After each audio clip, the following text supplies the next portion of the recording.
당신의 저녁, 오늘 이 사람에서 만나볼 분은요, 우리나라의 대표 대안학교죠. 산청 간디고등학교, 그리고 경남의 첫 공립대안 학교였던 태봉고등학교를 거쳐서 경남의 첫 대안교육 특성화 중학교, 남해 상주중학교 교장을 역임한 대안교육의 전문가이자 또 행복교육의 실천가 여태전 선생님을 만나보도록 하겠습니다. 여 선생님 어서 오십시오. 예, 반갑습니다. 반갑습니다. 네.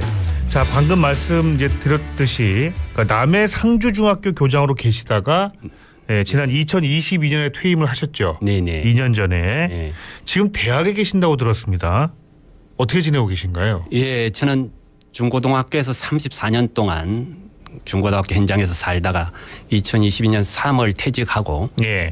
올해 3년째 근신대학원대학교 대안교육학과 특임 교수로서 우리 대학원 선생님들하고 날마다 배움과 성찰에 목마른 삶을 살고 있습니다. 우리나라의 뭐 대안교육하면은 우리 여태전 선생님을 늘 저희가 꼽고 있는데 전문가시고 네. 그래서 가르치는 전공도 역시나 대안교육학과네요. 네네. 근데 저도 사범대 출신이거든요. 아, 그렇습니까? 예. 그래서 제가 교육학을 좀 공부했던 기억이 나는데 네네. 대안교육이라는 것을 배우지는 않았어요. 저는 그 학교를 다닐 때. 네네. 이 어떤 과입니까? 좀 간단히 좀 소개를 좀 해주시죠. 예, 우리 근신대학원대학교는요 대전 시내에 있는데. 아, 대전에 있군요. 예, 대학원대학교는 아시다시피 학부 학생은 없어요.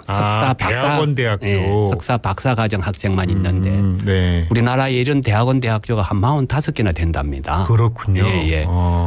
우리 근신대학원대학교 대안교육학과는 아마 국내에서도 유일하고 아마 세계적으로도 유일할 거예요. 네. 흔히 아까 말씀하셨던 사범대 교육학과는 많은데 대안자가 붙은 학과는 처음이죠. 네네. 정말 새로운 교육 또 교육의 본질을 회복을 위한 새로운 교육을 학문으로 한번 이끌어보자 해서 만들었는데요. 그렇군요. 그러니까 아까도 말씀하셨듯이 국내 유일이자 또 세계 최초이기 때문에 예. 대안교육 관련돼 가지고 뭔가 좀 배우고 싶다 하시는 분은 다 이곳으로 오실 수밖에 없는 상황이네요. 예. 가장 적합한 가장 딱 그 선생님께 딱 맞는 그런 과에 지금 계시는 거예요. 어찌 보면. 여태전 선생님 저희가 소개를 좀 해드린 것처럼 오랜 세월 대안교육에 매진해 오셨고 사실 이 경남 지역의 창시자라고 해도 과언이 아닙니다. 아닙니다. 그런 말씀은 하면 안 됩니다. 우리 선배님들이 엄청 많습니다. 어쨌든 학교를 다시 생각하고 그죠? 학교 교육에 대해 고민을 하게 된 그런 계기가 있었기 때문에 지금까지 이런 삶을 살아오신 거잖아요. 이제 그 얘기를 지금부터 좀 해보겠습니다. 일반 학교를 원래 다니셨죠? 예, 일반 학교에 18년을 있었습니다. 18년 계셨었고 전공은 뭐로? 저는 일반 사회가 사회과학 사회학과를 사회 과목을 가르치시다가 대안학교를 가시게 된 특별한 이유를 한번 들어보겠습니다. 정말 저는 일반 학교에 있을 때도 늘 우리 교육에 대한 고민이 많았습니다. 그래서 한국 교육의 본질적인 문제가 뭔지를 생각해 보면은 입시죠, 입시. 입시 지옥 이렇게 표현했습니다. 오늘의 한국 교육은 학벌사회 구조와 또 입시 이주 교육 시스템에 갇혀 있죠. 끊임없이 경쟁을 몰아붙이고 있고요. 아무리 지나도 이게 회복되는 게 아니고 점점 더 강화되는 것 같은 느낌. 정말 안타깝습니다. 학생 수가 심지어 줄어도. 그렇죠. 최근 들어서 이런 경쟁 교육을 이제 끝내야 된다는 그런 얘기들이 많이 나오고 있고. 옛날부터 많았죠. 그래서 그런 교육 현실에 많이 절망했죠. 그래서 이것은 교육의 본질이 아니다. 이런 생각을 일찍부터 하게 되었고. 그렇다면 어떻게 이런 입시 쪽에서 벗어난 진정한 배움의 기쁨을 만끽하고 또 삶의 즐거움을 노래하는 그런 교육은 없을까. 늘 이런 고민이 깊었어요. 그래서 어떻게 아이들도 선생님들도 좀 다니고 싶은 살아있는 학교를 만들 수 있을까. 또 어떻게 하면 배움과 삶이 분리되지 않고 행복학교 또 꿈의 학교 삶의 학교를 만들 수 있을까 이런 고민이 있었죠. 근데 그 고민은 보통 왜 현장에 계시는 분들 그러니까 좀 이제 이런 우리 교육 현실이 너무 입시 지옥이야라는 그 현실을 자각하고 있는 분들은 생각보다 많으시잖아요. 많죠. 그러니까 이건 문제다라고 얘기를 하지만 그게 잘 고쳐지지 않는 이유가 그 자각을 한 이 다음에 뭘 할 것인가에 대한 부분이 명확하지 않기 때문인 것 같거든요. 선생님은 뭔가 행동을 하셨어요, 그죠? 그 자각 이후에. 우리나라에서 대안교육 운동이 시작된 거는 1995년 전으로 봅니다. 그래서 이제 저도 일반 학교에 있으면서 산청 간대학교를 계속 드나들기 시작했고요. 또 드나들면서 특히 2001년에 간대학교 사태라고 중고를 분리하라는 그런 경남교육청의 압박이 있었달까요? 네, 기억이 납니다. 예, 저도 보도 많이 했었어요. 예, 그렇겠죠. 예. 네. 그때 저도 사면여고 교사로 있으면서 그러셨군요. 예, 간대학교를 집중적으로 드나들면서 이 얘기를 세상에 좀 알리고 싶었어요. 이렇게 새로운 꿈을 꾸고 있는 대안학교, 대안교육이 어떤 면에서는 입시주 교육을 벗어나 새로운 꿈과 희망을 만드는 교육이라 생각했는데 그 학교를 드나들면서 그 학교를 연구해서 교육학 박사 학위도 받고 또 그걸 단행본 책으로 내서 간대학교 행복창이라는 네, 책을 냈습니다. 네, 네. 그런데 알고 보니까요. 제가 그렇게 연구하고 제가 그렇게 책을 낸 사람인데 제가 배우고 또 제가 연구한 대로 제 삶을 돌아보니 살지 못하고 있다는 저 자신을 자각한 거죠. 네, 네. 그래서 마침내 네. 2006년 그만두시고 간대학교 교사로 네. 거듭나는 거죠. 그렇다면 대안교육이 과연 무엇인가 이런 부분을 다시 한번 좀 짚고 갔으면 좋겠습니다. 어떻게 정의 한번 해보시겠습니까? 그렇죠. 대안교육, 대안학교 그러면은 먼저 올리는 이미지는 문제아들이 다니는 학교, 뭐 부정아들이 처음엔 그랬죠. 예. 예. 또는 뭐 속된 말로 꼴통들이 다니는 학교 이런 표현들을 너무 많이 쓰고 있죠. 예. 제가 내린 대안교육은 행복학교, 꿈의 학교, 삶의 학교를 지향하는 교육이 대안교육이다 네. 이렇게 얘기하고 행복, 꿈, 삶. 예. 예, 핵심 가치라고 그렇죠. 말씀하시는 거죠. 예. 그래서 대안학교는 입시주의 경쟁 중심 교육을 뛰어넘어 개개인의 삶을 있는 그대로 바라보면서 단 한 명 아이도 배움에서 소외되지 않게 하는 학교 또 함께 가자 우리를 외치면서 함께 사는 법을 배우는 사랑과 우정의 학교 예. 또 언제 어느 상황에서도 서로 배우고 함께 나누며 행복한 삶을 찾아가는 학교 바로 이런 가치와 철학을 지향하는 학교가 대안학교이고 네. 바로 이런 가치와 철학을 배우는 것이 대안교육이라고 저는 주장을 합니다. 예. 근데 보통 왜 어른들이 아이들한테 그런 얘기 하잖아요. 너 꿈 뭐냐? 네네. 커서 뭐 될래? 네네. 뭐 이런 질문들도 많이 하는데 근데 그거는 나중에 결과적인 어떤 그런 상황이잖아요. 네, 너 네. 커서 뭐가 되고 싶어라는 거는. 네네네. 근데 그게 아니고 네. 여태전 선생님께서는 늘상 이런 걸 강조해 오셨어요. 어떻게 살 것인가. 네네. 뭐가 되는 게 중요한 게 아니라 네네. 그럼 그 되기까지의 과정이 있잖아요. 네네. 이게 가장 중요한 것이다. 그런 인문학적 질문들을 해야 된다 이런 얘기를 많이 네. 하셨거든요. 네네네. 그 얘기를 좀 듣고 싶습니다. 예, 저는 늘 어떻게 살 것인가, 나는 누구인가, 또 어떻게 죽을 것인가 하는 이런 인문학적인 질문을 생략하는 오늘의 공교육에 큰 문제가 있다. 예. 이런 생각들을 많이 해왔죠. 흔히 인문학 그러면 문학, 역사, 철학이라고 하지 않습니까? 예. 문사철을 인문학이라 하는데 그 예. 인문학의 핵심 질문이 세 가지가 나는 누구인가, 그렇죠. 어떻게 살 것인가, 어떻게 죽을 것인가죠. 어떤 문학책, 어떤 역사책, 어떤 철학책을 봐도 결국 이 세 가지 질문으로 수렴된다는 얘기거든요. 예. 그런데 오늘의 교육은 이런 질문을 생략하고 오로지 입시주 교육으로 매몰되어 있는 것 같아요. 저도 네. 나는 누구인가, 어떻게 살 것인가, 어떻게 죽을 것인가 이 세 가지 질문에 대한 그 어느 하나도 네. 지금 명쾌하게 정립이 안 돼 있는 것 같습니다. 저도 그렇습니다. 저조차도. 저도 그런데요. 그 이 질문을 놓치지 말자는 게 지금까지 이 문학이 추구해왔던 또는 어찌 보면 인류가 지성을 이루면서 지금까지 왔던 삶의 질문 아닐까요? 나는 누구인가, 어떻게 살 것인가의 질문 중에서요. 예. 어떻게 살 것이냐의 질문을 끊임없이 해야 된다고 생각하는 맞습니다. 거예요. 맞습니다. 그런 차원에서 어떻게 살 것인지라고 하는 그 어떻게를 네네. 늘상 우리가 교육 현장에서 네네. 아이들과 함께 고민해야 되고 스스로도 고민해야 되고. 교사 스스로도 고민하고 그렇죠. 학생도 학부모도 다 같이 예. 어떻게 살 것이냐의 교육의 질문. 주체 모두가. 네, 그렇죠. 예. 네네. 예, 그런 교육이 우리를 만들어야 한다라는 네네. 부분에서 지금까지 대한교육에 매진해 오셨다는 그런 부분으로 이해를 하겠습니다. 예. 예. 아 그리고 우리 여태전 선생님이 시인이기도 하신데요. 예. 꿈이 하나 있습니다라는 시집도 내셨죠. 네네. 예. 또 대한교육에 몸담고 계시면서 경험하신 이야기들 아까도 말씀하신 것처럼 책으로 네네네. 예. 간디학교 관련된 그런 책도 내셨고. 간대학교 행복 찾기. 예. 그거였고 또 국립대한 태봉고 이야기도 네네. 내셨고 예. 남해 금산 교육마을 이야기 예. 내셨습니다. 예. 그러니까 꾸준히 대안학교 이야기를 책으로 내신 것도 아주 특별한 이유가 있을 것 같아요. 네. 물론 많은 분들과의 공유도 있겠지만 네. 스스로 정리하는 의미도 있지 않았을까요? 예, 저는 시집을 한 건데 시인이기도 합니다만 네네네. 지금은 시를 거의 쓰지 못하고 있습니다. 돌이켜놓고 보니까 제 삶은 20대 대학 시절부터 30대 초임 교사 시절까지는 예. 거의 온통 시의 힘으로 정말 가슴 뜨겁게 살았던 것 같아요. 시인이 시를 쓴다는 것은 곧 시인 스스로가 이 문학적 질문을 되풀이하는 그런 과정일 테니까요. 그런데 사실 저는 30대 중반인 1996년에 첫 시집을 낸 이후로 시집을 더 이상 내지 못했습니다. 저는 어느 순간부터 시를 쓰는 일보다도 행복교육 또는 꿈의 교육, 삶의 이항교육에 실천한 일이 더 즐겁다는 생각을 하게 되었고요. 그래서 저는 시를 쓰지 않아도 더 즐겁고 재미있는 일에 몰입하면 산다고 늘 시를 쓰지 않는 핑계를 대곤 했습니다. 그런데 저는 20대 30대 길러진 그 시의 힘으로 40대 50대는 교육 현장에서 더 치열하게 더 즐겁게 더 성찰하며 살았던 것 같아요.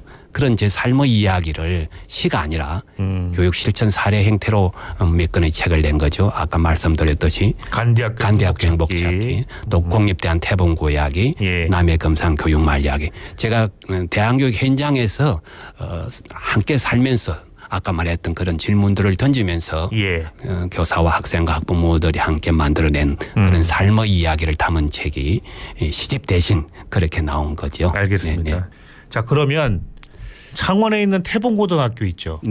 그 얘기부터 좀 해보겠습니다. 2010년도 설립 당시에 경남의 외 첫 공립대한 고등학교여서 진짜 화제가 많이 됐었거든요. 되돌아보시면 어떻습니까? 감회가 깊죠. 벌써 15년 전 얘기입니다. 맞습니다. 우리나라 최초의 공립대안학교는 경기도 수원에서 문을 연 경기 대명고등학교였어요. 그런데 거기에서는 기숙사가 없이 문을 열었던 것에 한계를 느꼈던 거고요. 그런데 그때 이후 8년 동안 사립대안학교는 늘어도 공립대안학교 한 곳도 생기지 않았어요. 그런데 그 당시 우리 경남교육청의 권정우 교육감님은 경기도 대명고등학교의 그런 시행착오를 보완하고 새롭게 해서 우리 경남에도 공립대안학교 열자고 주장한 거죠. 그래서 그 당시에 기숙사를 갖춘 공립대안학교, 그다음 공모교장을 모시는 공립대안학교, 교사들의 성진 가산점을 주지 않고 정말로 스스로 원해서 오는 그런 공립대안학교를 만들자. 이렇게 세 가지 관점으로 공립대안학교를 열었습니다. 대단히 혁명적이고 실험적인 학교라고 볼 수 있죠, 진짜. 그렇죠. 그럼 선생님은 처음에 그 태봉고가 처음에 그 생길 때부터 공모교장으로 참여하셔서 말 그대로 처음 그 학교의 모습을 만드신 거네요. 초기에 어려움이 굉장히 많으셨을 것 같은데. 처음에는 정말로 힘들었습니다. 처음이니까 뭐든지. 또 초창기에는 그 대안학교에 대한 인식 아까 말씀하신 문제아들 또 부정아이들 다니는 학교 아니냐. 그리고 대안학교가 들어서는 것을 다들 반대하고. 근데 이제 뭐든지 처음이면 어느 사회나 좀 생소하게 느끼고 주류가 아니니까. 원래 알고 있던 그런 그 기본 질서가 아니다 보니까 이제 거기에 대해서 여러 가지 얘기가 떠돌 수밖에 없는 건 사실이긴 한데 특히 아이들이 받은 상처가 그래서 좀 그렇죠. 그러나 저는 생각하기로 태봉고등학교는 그런 문제아 수용소가 아니다. 철저하게 미래 교육의 가치를 담은 미래 학교다 이렇게 주장했고 아이들을 문제로 바라보는 것이 아니라 아이들의 꿈과 또 가치를 더 우선적으로 존중해 주는 그런 학교로 처음부터 설계를 하고 또 그런 학교로 지향했던 거죠. 그 어려움을 하나하나 이겨낸 것이 오늘의 태봉고등학교라고 저는 생각하고 있습니다. 아이들도 잘 적응을 하든가요, 선생님? 그게 제일 중요한 거 아니에요? 처음에는 힘들었죠. 아이들도 학교에 대한 그런 인식도 있고. 인식도 있었고. 그러니까 저는 태봉고 학생을 모집할 때에 45명이 정원인데 두루 섞어서 뽑아왔습니다. 처음부터. 공부 잘하는 아이들. 공부 못한 아이들. 학력차도 마찬가지고. 그렇죠. 남녀도 그렇고. 소위 부잣집 아이들, 가난한 집 아이들. 사회의 축소판을 그대로 옮겨놓고 서로 손잡고 함께 사는 법을 가르치는 것이 교육의 본질이다. 그런데 오늘의 교육은 공부 잘하는 아이들은 턱 먹고 보내고 공부 좀 못하면 특성 하나 보내고 또 힘든 아이들은 특수반을 만들고. 그렇게 자꾸 분배를 하고 나누는 그 교육은 저는 심하게 이야기하면 그 자체가 어찌 보면 아이들을 향한 폭력이다. 그 임기를 마치시고는 남해로 가셨습니다. 공립학교에서 다시 사립학교로 가신 거예요, 그죠? 네, 그렇습니다. 그러니까 남해 상주중학교. 경남 최초의 대안교육 특성화 중학교입니다. 그 마을 교육 공동체 있지 않습니까? 요걸 또 만드시는 데에 매진을 또 하셨어요. 그래서 제가 남해 상주에서 있었던 일은 제가 내일 다시 이 시간에 그렇겠습니다. 여쭤볼 거고요. 선생님 그 정식인가를 받은 대안학교 있지 않습니까? 그게 이제 많아졌죠. 요즘 어떻습니까? 이제 아까 태봉고는 공립대안학교로서 기숙사를 갖춘 학교로서 처음이라고 했지 않습니까? 그때 이후로 15년째 지금 현재 공립대안학교는 33개로 늘었어요. 그래서 태봉고가 갖추고 있는 가치는 공립대안학교 시대를 열었다는 데 큰 의미를 갖고 있고요. 예. 사립대안학교가 64개. 그래서 인가받은 대안학교는 97개, 거의 100개가 가까워지고 있습니다. 그렇군요. 네네. 게다가요, 인가받지 않은 대안학교가 적어도 400에서 많으면 600개 정도 된다고 어림잡아 통계를 잡고 있거든요. 그렇습니까? 예, 예. 그 정도로 학교 밖에 새로운 학교들이 많습니다. 그래서 정부에서는요, 2022년 1월부터 이제 이 인가받지 않은 비인가 대안학교를 등록으로 전환하면서 등록 절차를 밟고 있어요. 인가받지 않았다는 것은 불법이지 않습니까? 그렇죠. 그 불법이라는 그 올가머니를 좀 걷어내고 공교육 속으로 이제 한 발 한 발 들여놓게 하는 법이 대안교육기관 등록법이라는 게 생겼어요. 예. 거기에서 등록 절차를 받고 있는 대안학교가 지난해 10월까지 234개까지 등록이 됐는데요. 지금 현재 등록 절차를 계속 받고 있거든요. 예, 그래서 아마 올 연말까지 이런 대안교육 기관법에 의한 비인가 대안학교들이 등록을 하게 되면 한 260개가 넘을 것으로 예상합니다. 그 정도로 대안학교의 스펙트럼도 넓고 다양한 대안학교들이 지금 공교육 속으로 한 발 들여놓고 있습니다. 진짜 이거 말 그대로 상전벽해 아닙니까? 이 정도면? 예, 양적으로 많이 증가는 했습니다. 그러니까 그래서 요즘 나오는 얘기가 가뜩이나 이제 학생 수도 줄고 있는데 대안학교 위기론이 좀 나오는 것 같아요. 예, 맞습니다. 많이 안 가잖아요, 솔직히. 예, 초창기에는 간디 고등학교 2002년에는 9대 1까지 올라갈 정도로 엄청나게 대안학교에 몰렸어요. 태봉고도 2010년, 11년, 12년은 3.2대 1. 3대 1이 넘었습니다.